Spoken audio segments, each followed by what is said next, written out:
bulk of the transactions happen actually between banks. When we say bank here, we don't necessarily mean a commercial bank. Could be a commercial bank, investment banks. Sometimes there are brokers pretty much specialize on foreign exchange transactions. And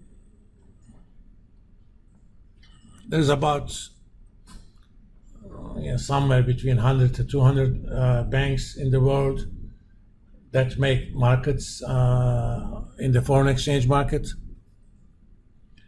And relatively small part is the retail part, where you as an individual may go to your bank and buy hard currency, or corporations, because of their foreign trade needs, they may go to their banks and buy and sell foreign currency.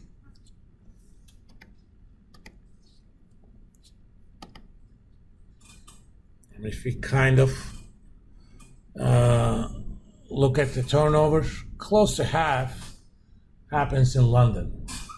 For foreign exchange, London is actually the most major market.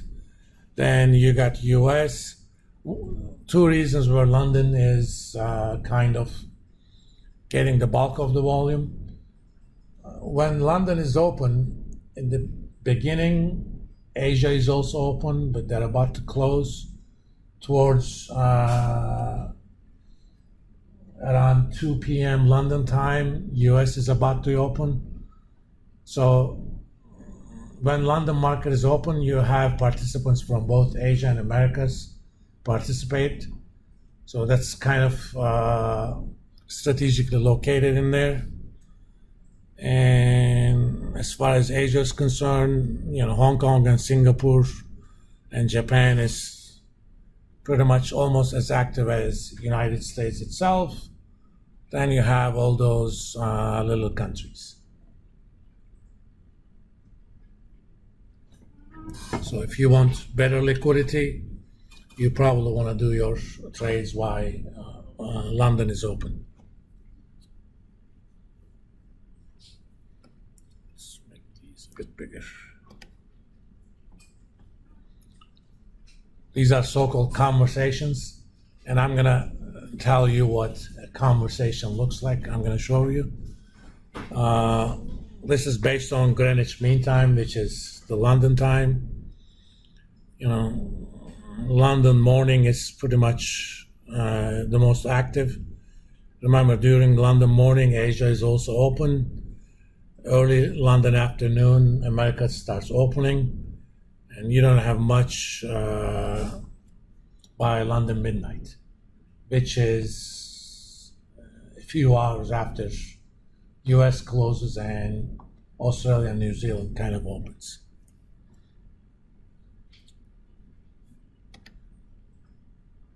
Now, in terms of banking relationships, the way foreign exchange transactions are settled, it is similar to how you would send money in the US. For example, if I write a check and give it to my landlord takes that check to his bank and deposits it.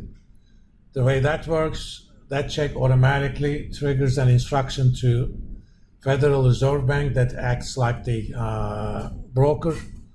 Both my bank and my landlord's bank have an account in Federal Reserve Bank. So instruction goes, go to tenant's bank and transfer $1,000 from that bank to our bank, with the instruction that tenant's bank is going to get the instruction that that $1,000 is going to be deducted from tenant's account, and that $1,000 is going to be deposited to landlord's account in landlord's bank. So there is a bank in the middle that you don't even see that acts like a bank of banks. That's what central banks are all about. They handle the monetary transactions inside the country. When it comes to international transactions, there are banks that play the role of the central banks. They are called the correspondent bank. Let's say I am a Turkish exporter and I just sold $1 million worth of goods to a firm in the United States.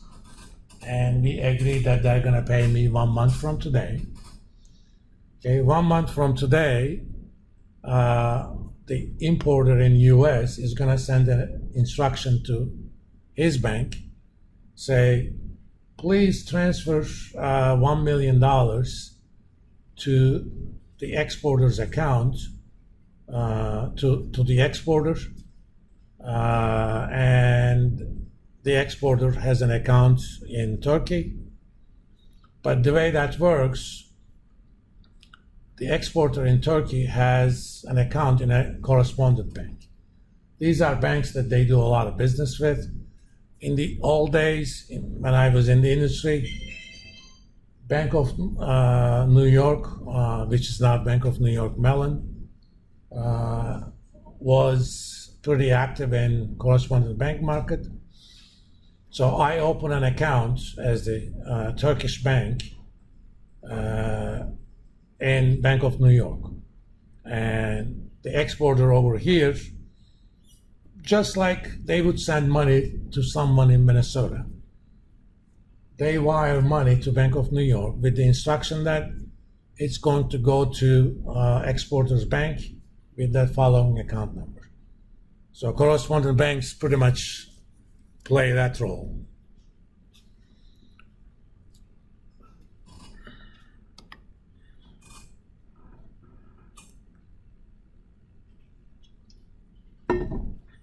There are a few networks where commercial banks communicate with each other.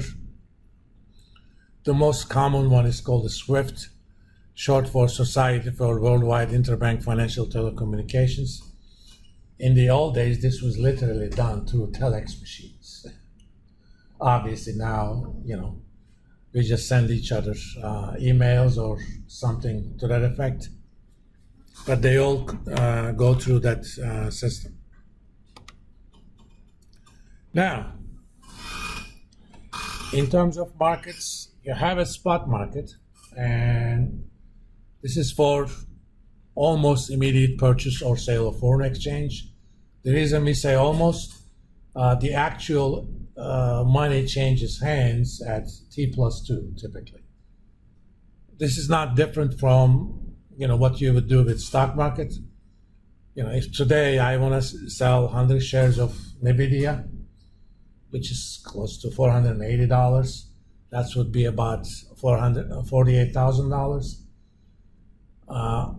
I go to my account on Robinhood, I give the instruction, and they say, okay, you sold it at $480. But the actual exchange of shares versus money happens 2 business days after that. I mean, Robinhood allows me to use that money right now, but that's because, they know that they're going to get that money with 2 business day delays. That's why we call those spot.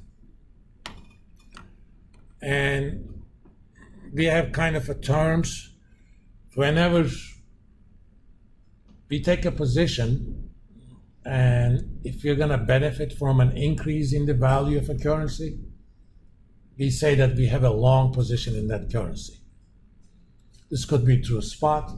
If I buy Canadian dollars by paying US dollars, I have a long position in Canadian dollars. If Canadian dollar goes up in value against US dollar, I'm going to like that. If it goes down, I'm not going to like that.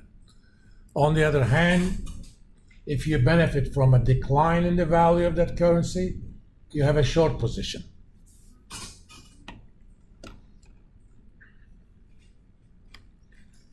Now, the way that market works, things changed a little bit. People use more Bloomberg terminals, but When I was in the market, we were using Reuters screens.